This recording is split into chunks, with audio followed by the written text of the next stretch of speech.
Thailand, where Paetongtarn Shinawatra has become the country's youngest ever Prime Minister.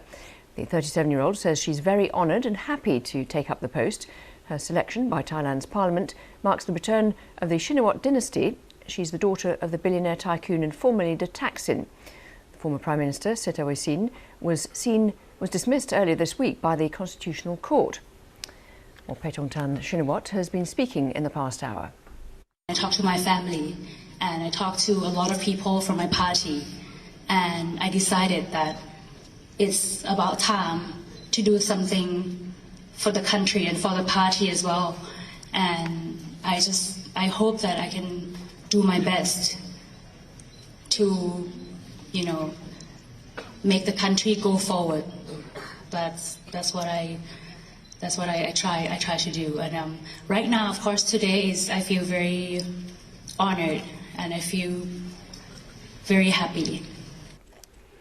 Let's go live now to Bangkok and our Southeast Asia correspondent Jonathan Head. And Jonathan, so she's a new face, but familiar family.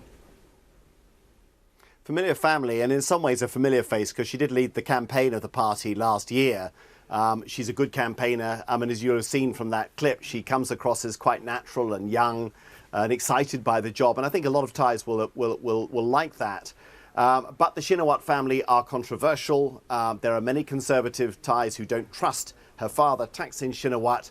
That is the reason, almost certainly, why the court ruled against his previous nominee, former Prime Minister Srettha. So, for somebody who's inexperienced like Paetongtarn, she's got a tough job to do. She's got to watch out for the courts moving against her. She has to hold together a very uneasy coalition, including a lot of conservative parties that still don't like her father. And she has the promise that her party's given to revive an economy in Thailand, which has been stuck with low growth for many, many years now. They've kind of run out of options.